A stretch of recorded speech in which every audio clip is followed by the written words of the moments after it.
I'm over at Tom's and we're watching the Leafs get beaten by Boston right now, but he hands me a bag of coins and says, oh, my mom had a bunch of euros and stuff, so I'm going through it for him.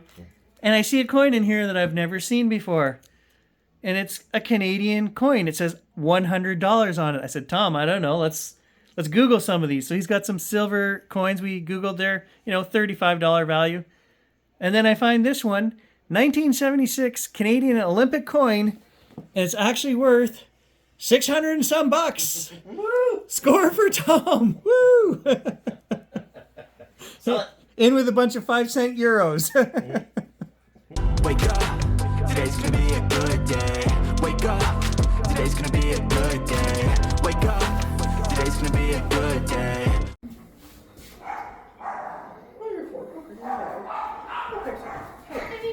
I give you a big hug, okay? I can give you treats after too. I know I smell like liver treats. Oh, it's okay. Yeah. You're very damn nice. Go hug ya. Good job, buddy. It'll be worth it, buddy. Look, you're getting a treat. It's worth it. There you go. Thank you. Got a microchipped. That's what that whole ordeal was. We figured they're doing a bit of a charity thing where it's very cheap today and it all goes to charity. So we thought, might as well get them chipped. All right, guys. So here I am out at Pappa Mike's down in the lower field.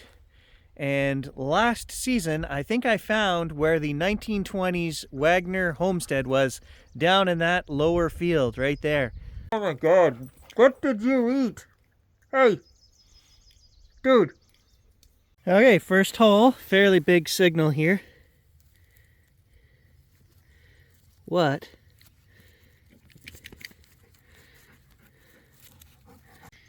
Yeah, more modern, some kind of fuel cap holder or something. I've seen that somewhere. Maybe a coin? Where did you disappear to? You're looking pretty wet. Like right up to your eyebrows wet. Well, not a coin. I don't know what it is. Some kind of flashing or something. Okay, so probably down there 9 inches. I just pulled this out and it's a tube of something. So let's see if we can unwrap this and gently wipe it down just to see what was it. Okay, so I've unrolled it here and unfortunately I don't see any text on this one. Sometimes when they're folded over on themselves like that, it will protect the writing, the original label. Good for what ails you, as my mother used to say, eyes, ears, lips, and assholes. I gave it one more wipe. There is writing right there on the lip. Shaving cream. That's what it was. Look how tiny the little tube was. You know, I wonder what it cost the guy back in the 1920s to get a little tube of shaving cream like that. 20 cents? 50 cents? I don't know. So it actually says brushless shave. And then I can't make out that last word.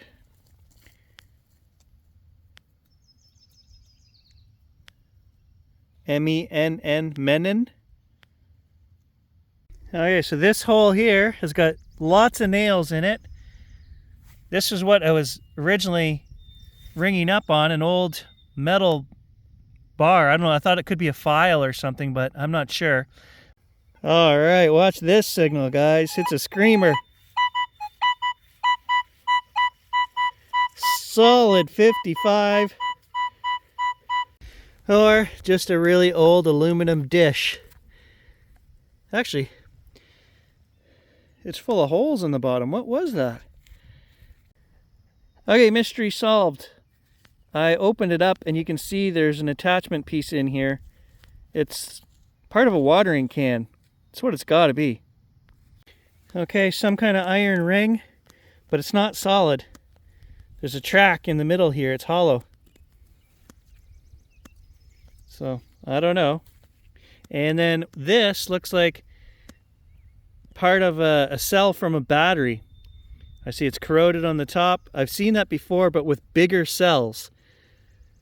Detecting is about being a detective. You know, you find all the clues and pieces and then you have to put the story together. So I think we're right where the house was. I don't know what all these things are. Did the house burn down? Maybe. Okay, harmonica reed. That's a good sign. All the 1920s places we dig have one or more of these usually. Okay, so I just found another piece of harmonica right beside the first one, and there was wood with this piece. I think this is the wood from the harmonica. It's very smooth. You can see right there, that was against this here.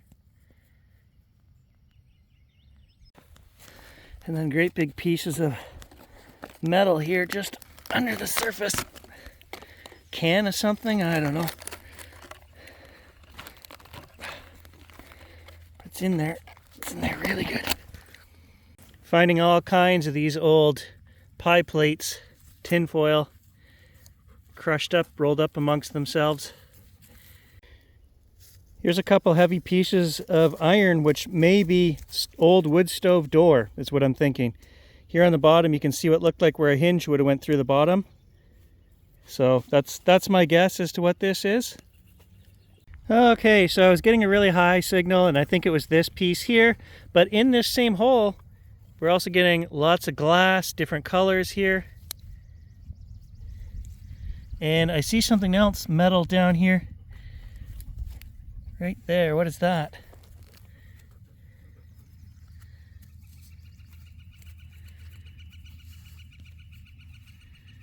I don't know what that is.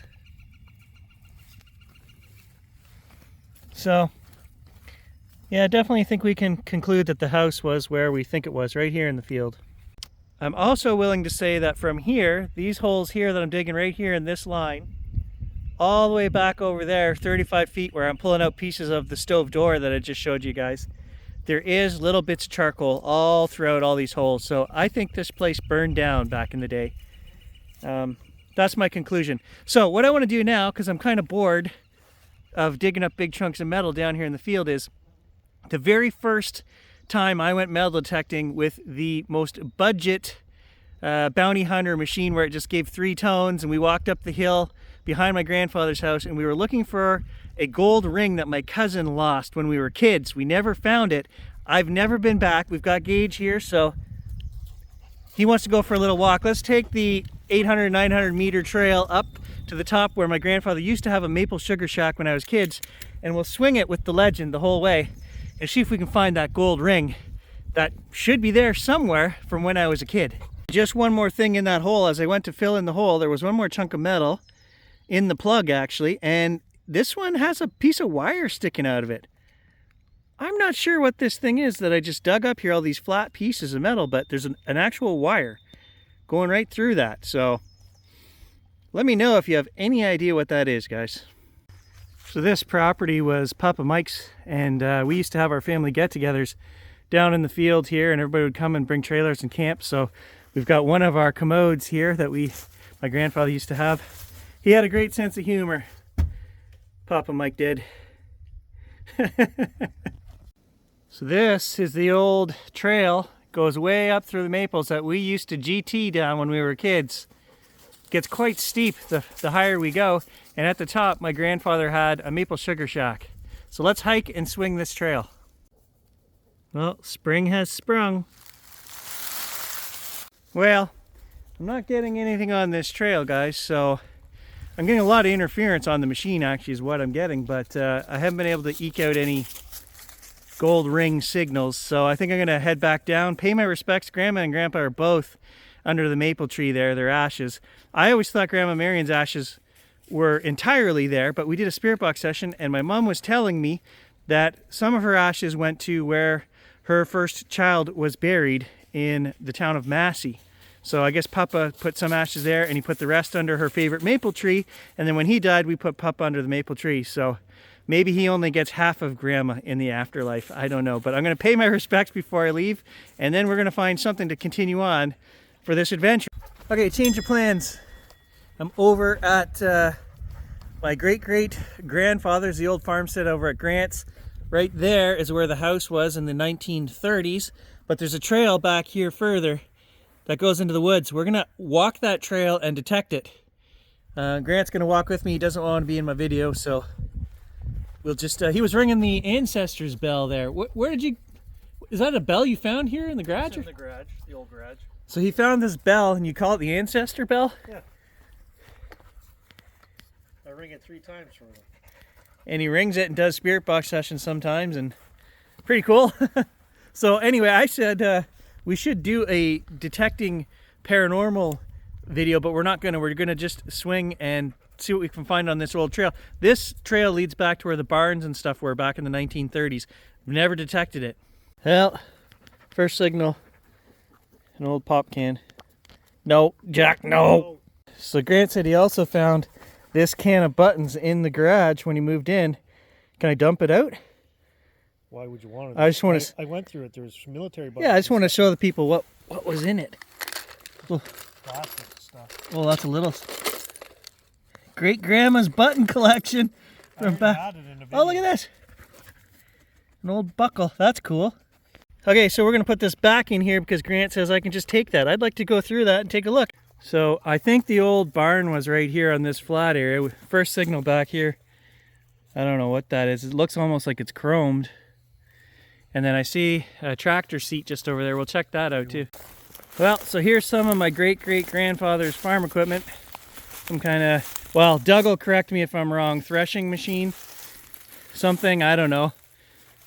Cool old tractor seat there anyway. I'm not a farmer.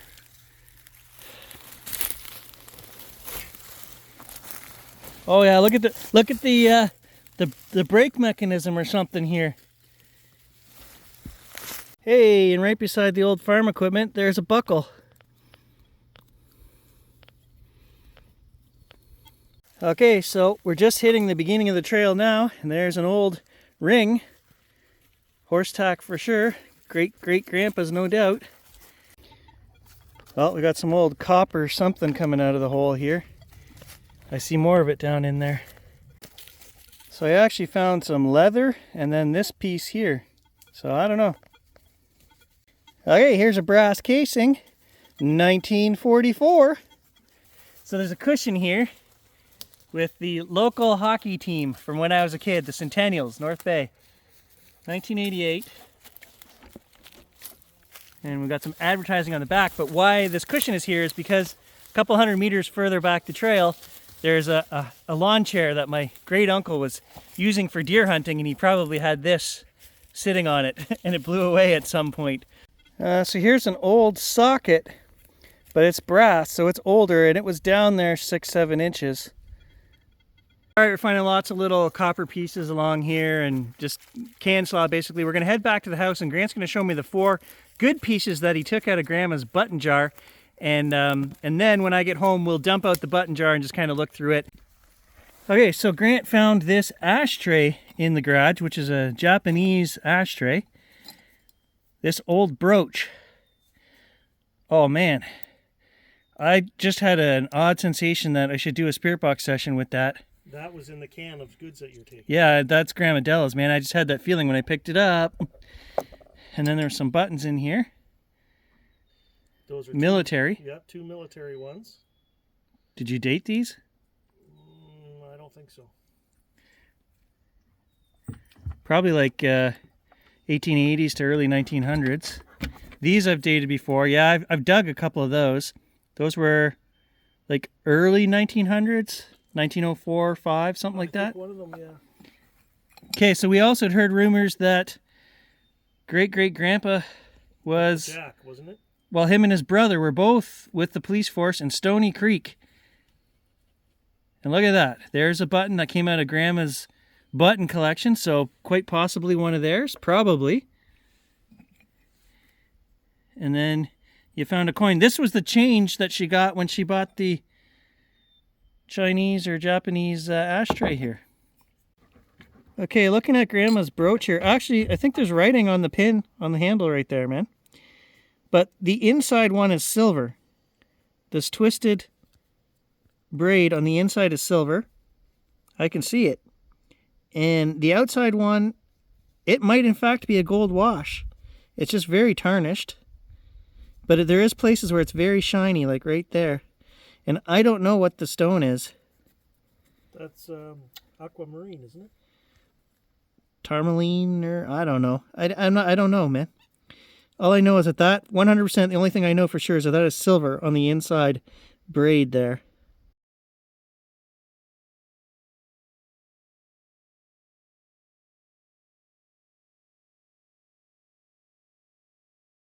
All right, a little bonus snippet for those of you that are still here. I'm at home, and I'm just going to dump out this jar of buttons. Well, it's not a jar, it's an old can, I don't even know. And just take a quick rummage through there and see if there's anything super duper special in there from Great Grandma's collection. All right, let's do this. Could be anything in here.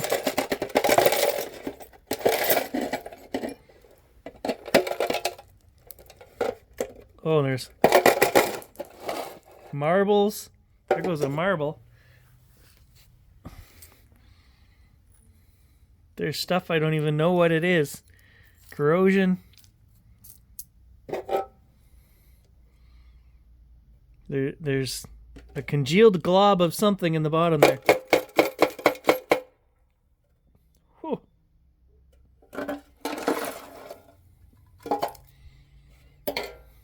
What is that? It looks like a melted blob of something. Oh! Fancy, look at that. Is that some kind of hem weight? I mean, they have a hole in there for a string, and it's just a weight. Oh, look at that. Oh, there is an old suspender buckle. One that didn't come out of the ground. It's still got paint on it. Look at that. That's old. I don't know how old that would be, guys. There's the needle off of a clock. Like, they saved everything. They just, you know, they had to. All right, look at this. Grant missed this one. It's gold gilt. It's brass underneath. You can see where it's got that green copper in the middle. You would run a strap through there and it would, I don't know, it would hook on there somehow. I don't know what this was, but that's fancy. I'm going to keep that one. And then I saw something else right here. Look at this. Here's another old suspender piece. Really old. Oh, look at the fancy bling on this button. It's actually got a diamond, or fake diamond in there anyway. There are copper rods in this container. I don't know why. What would they have used copper rods for? Solid copper. Hey, I found another one of Great Grandma's diamonds right there. And a glass bead. That's glass. Look at that. A little tiny skeleton key. That would have been for a jewelry box or something. Definitely going to keep that little guy.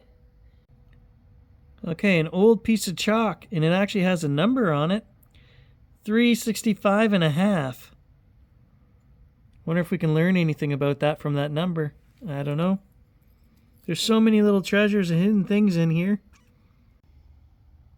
That is tree sap.